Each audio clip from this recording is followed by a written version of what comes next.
Esses dias alguém me perguntou pelo direct do Instagram o que é que estava acontecendo com a Motorola, mais especificamente o que estaria acontecendo com as linhas Moto Z e Moto X, que, segundo essa pessoa, tinham sumido, agora a gente só ouvia falar em Motorola One. Foi uma pergunta aparentemente simples, mas depois eu fiquei raciocinando um pouco sobre ela e de repente esse seguidor estava falando sobre uma tendência atual da Motorola mesmo.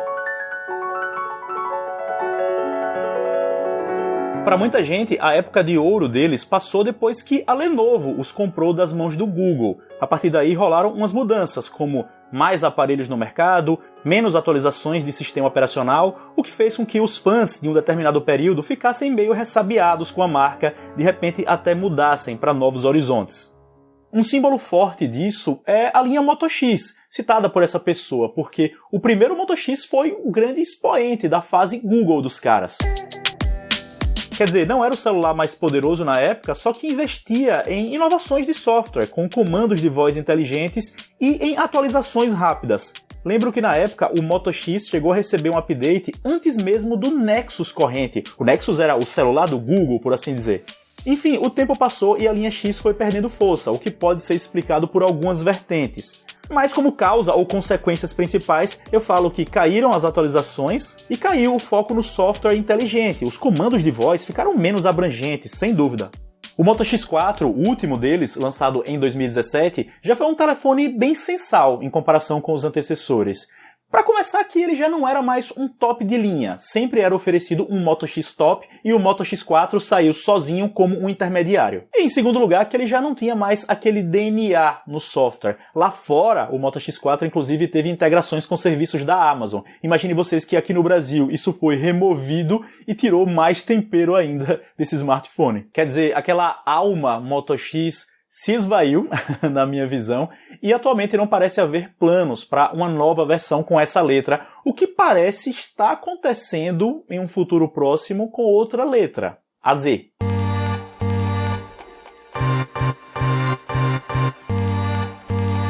Quando saiu o primeiro Moto Z em 2016, além de ser um top de linha que chamava a atenção pela espessura, muito fino, ele trazia, claro, a proposta da modularidade. Quer dizer, através dos chamados snaps, peças acopláveis atrás dele, era possível expandir suas funcionalidades, como adicionar mais bateria ou até uma impressora Polaroid instantânea. Foi uma proposta que naquele ano fez muito sentido, porque modularidade era um anseio da indústria e de alguns consumidores, e concorrentes fortes como a LG não se deram muito bem nessa seara. Então dá pra dizer que, em certo sentido, a Motorola saiu até como uma vencedora nesse primeiro momento. Só que os anos passaram e os Moto Z meio que foram enjoando. O interesse por modularidade se foi, não houve nenhum acessório tão empolgante lançado em sequência e os celulares mantiveram o seu formato engessadão. Quer dizer, para manter a compatibilidade com os snaps, com os mods acopláveis, todos os Moto Z precisaram manter o mesmo form factor, uma traseira igualzinha, e as pessoas já nem estavam tão interessadas assim nesses snaps aí. Foram smartphones que ficaram meio chatos com o passar do tempo, essa é a real. E com o Moto Z4, que até o momento nem foi lançado no Brasil, parece que a Motorola apenas entregou mais um, sei lá, para se despedir.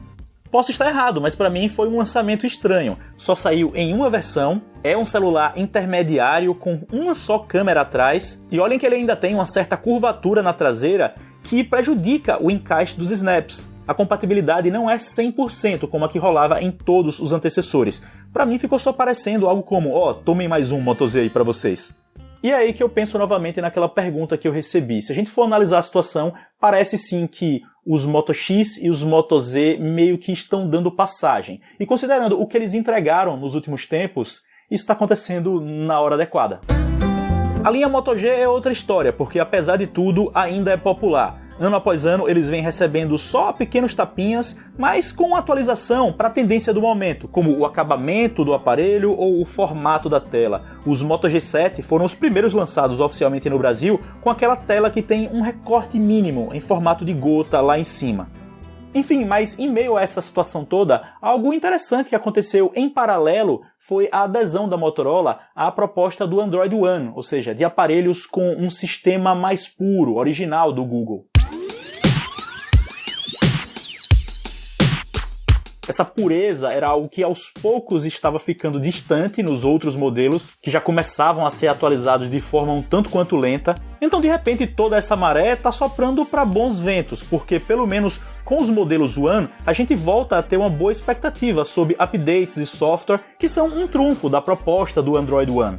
Quer dizer, você tem um sistema limpo em linha direta com o Google e por isso recebe mais atualizações e de forma mais ágil. A gente teve o primeiro Motorola One, um intermediário relativamente básico que não agradou algumas pessoas. Depois, este ano, saiu o One Vision, um smartphone mais parrudo que já conseguiu mais fãs, pelo menos em minha impressão. Lá fora rolou até uma versão mais turbinada do primeiro One, que foi o One Power. Os brasileiros desejaram, mas na época não chegou.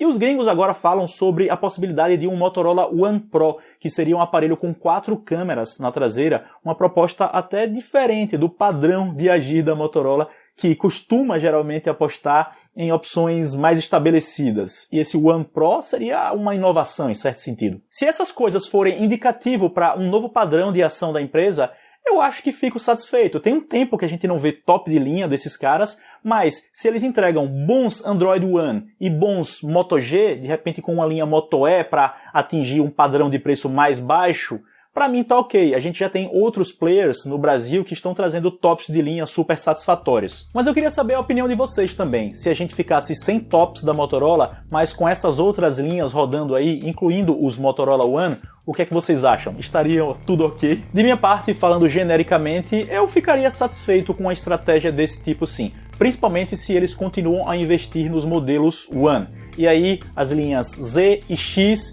ficam como boas lembranças de algo que passa, como quase tudo. Espero que vocês tenham gostado desse vídeo. Se gostaram, não deixem de tocar no gostei aqui embaixo, o joinha. Para os que ainda não forem inscritos, não esperem mais, é de graça. Então, toquem no inscrever-se, depois no sininho ao lado aqui embaixo, porque assim vocês continuam me acompanhando e me dão uma força muito importante. Sigam-me nas redes sociais também, e a gente se vê.